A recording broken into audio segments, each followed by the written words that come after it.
السلام عليكم ورحمة الله وبركاته. ازيكم حبايبي عاملين ايه؟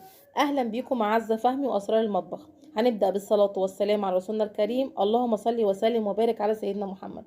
النهاردة هنعمل باتون ساليه بطريقة حلوة جدا، بدون بيض، بدون لبن، بدون زبدة، يعني بطريقة اقتصادية جامدة جدا، وهتعتمديها واحسن من المحلات. والله العظيم يا جماعة جميلة جدا وبأسرار وتكات المحلات بالظبط. شايفين الكمية اللي انا عملتها؟ الكميه دي كلها يا جماعه انا عملتها من نص كيلو دقيق. طبعا انا اول مره اعمله معاكم، واول مره اصلا اعمله في بيتي. بصراحه الطريقه حلوه جدا وعجبتني وناشف. وطبعا كلنا عارفين البوتنسيلي ده يعني يا بنفطر بيه جنب اللبن، يا اما بالليل جنب كوبايه شاي، يا اما على طول في الاعياد الميلاد بنحب البوتنسيلي يبقى بعينه. خلاص، فيلا بينا بقى مع سر جديد من اسرار مطبخي. شوفوا هنعمله ايه وهنحضره ازاي. انا هنا يا جماعه معايا نص كيلو دقيق بس، ومعايا نص كوبايه زيت، وكوبايه ميه، ومعايا حبه سكر وحبه ملح وخميره وسمسم، وحبه كمون صغيرين، وحبه بابريكا. خلاص. انا بقى كل مره بقول لكم نختبر الخميره ليه، لاني هنا كنت هبوظ الدنيا. انا هنا قلت ايه، هعمل على طول الطريقه، على طول هعتمدها على طول. حطيت الميه والخميره والملح والسكر، وقلت استنى الخميره تختبر، وايه هنزل عليها برضو بالبابريكا والكمون. بعد ما حطيت المكونات دي على بعضها مستنيه الخميره تختبر او توريني اللي هي نشطه او اي حاجه، ما لقيتش فيها اي تفاعل. قلت الحمد لله، انا ولا حطيت الماده الدهنيه ولا حطيت الدقيق. فعشان كده يا جماعه انا كل مره بقول لكم لازم نختبر الخميره، نشوف اذا كانت نشطه او مش نشطه، شغاله مش شغاله، عشان ما تبوظيش اي مقادير انت بتحطيها في الوصفه بتاعتك. فانا قلت الحمد لله ايه اللي هي جت يعني في الحاجات البسيطه ديت. ورحت بعد كده بعت جبت كيس خميره تاني، وقلت اختبره ايه لوحده.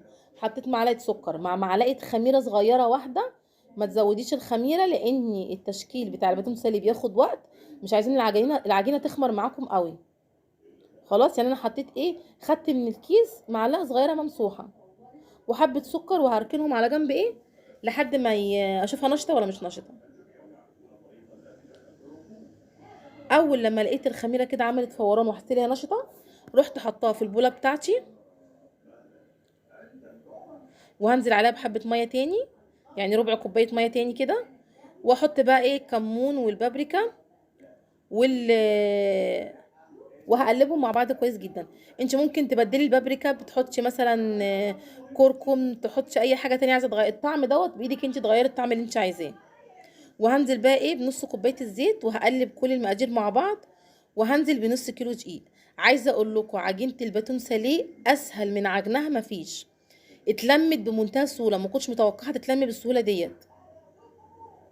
بجد سهله جدا، ما خدتش ميه كتير. يعني يعني حوالي كله على بعضه، آه يعني حوالي كوبايه وربع ميه بالظبط.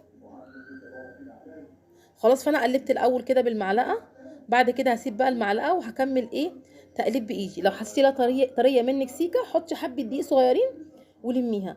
عايزه اقول لكم بصوا اتلمت بمنتهى السهوله، وطريه وناعمه وجميله جدا. هوريها لكم، معلش ايدي مداريه الكاميرا. بصوا شايفين، اتلمت على طول، ما خدتش مني وقت خالص. هاخدها كده على الرخامه كده، عجينها كده لمده 5 دقايق كده. بصوا بقت ناعمه وحلوه وطريه وبتمط معايا جميله جدا.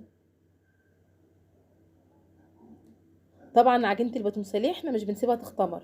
هعمل بقى ايه، بصوا بقى انا هحطها على الرخامه جنبي كده، هبططها واسيبها بس ترتاح لمده 5 دقايق لحد ما احضر ايه التزيين بتاعي. غطيها بكيس كده واركنيها جنبك. خلاص. انت بقى انا جايبه السمسم بتاعي، عايزه تحطي بقى عليه كمون، حصى، عايزه تحطي عليه زعتر، اي حاجه انت الطعم اللي انت عايزاه بتحطي.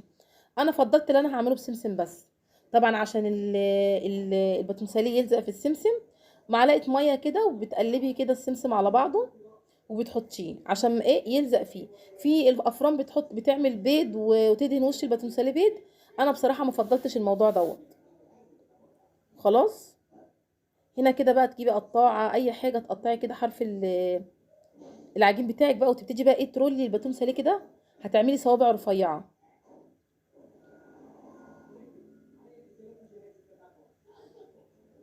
وتخليها ايه كلها مقاس واحد كده ورفع واحد. طبعا انا كنت اول مره اعمل يا جماعه في بيتي الباتون سليم، يعني لو التشكيل مش قد كده، بس بصراحه الطريقه ناجحه وجميل جدا. هي خلي بالك العجينه بتمط، ما تتكيش على العجينه لان هي بتمط.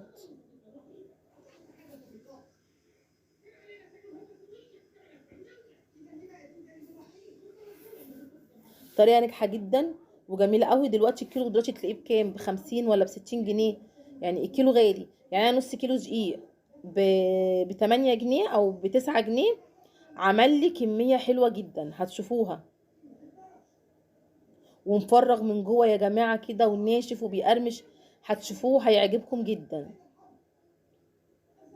خلاص، وخلي كده حاولي ايه كده متساوي كده وما يبقاش معوج منك، ويكون كله سمك واحد. ولو بعد ما بتخلصي الصاج لقيتيها كشت من الجناب، بتفرديها عادي من الحروف وبتثبتيها، مفيش اي مشكله.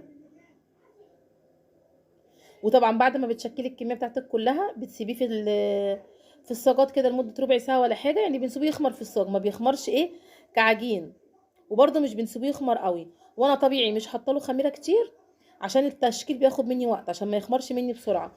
ولو اختمر وانت بتشغله فيه عادي، شغلي بوتاجازك واشتغلي عادي. طبعا انا هحط في البوتاجاز على الشبكه في النص، لان هو مش هياخد وقت في الخبيز خالص، يعني هو كبيره بالظبط ربع ساعه. ولما بتطلعيه من الفرن بتسيبيه في الصاج لحد ما يبرد خالص و... وتلاقيه نشف معاكي. ومش بتدهني الصاج اي ماده دهنيه، عشان لما تيجي تحطي الباتون سالي في الصاج ما يتزحلقش ولا يجري، لا يثبت معاكي، لان هو الرول رفيع جدا. وهتحسي العجينه طريه معاكي وبتمط معاكي.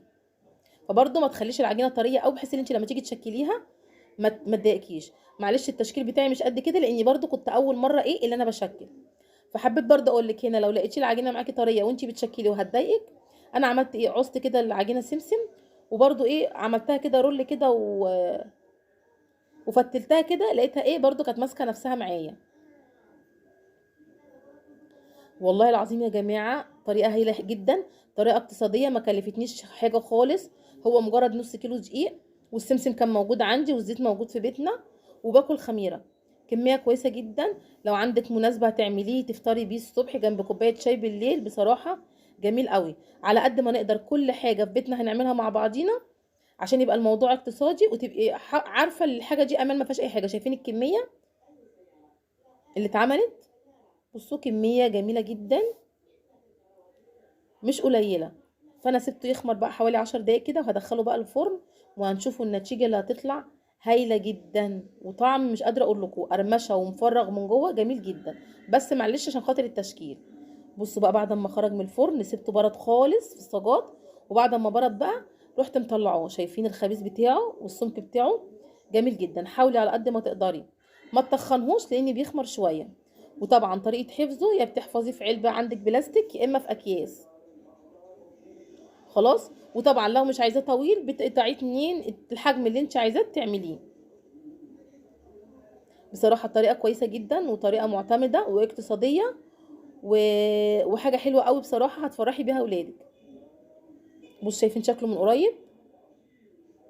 طبعا ما تخليش لونه ياخد لون اكتر من كده عشان ما يمررش ولا اي حاجه، لونه كده فاتح وحلو قوي. لو وصلتي بقى لحد هنا، ما تبخليش عليا بالكومنت واللايك والاشتراك لقناتي وتفعلي زر الجرس عشان يوصلك كل جديد. يا رب يا رب اللي تحط كومنت ولايك يجبر بخاطرها ويريح بالها.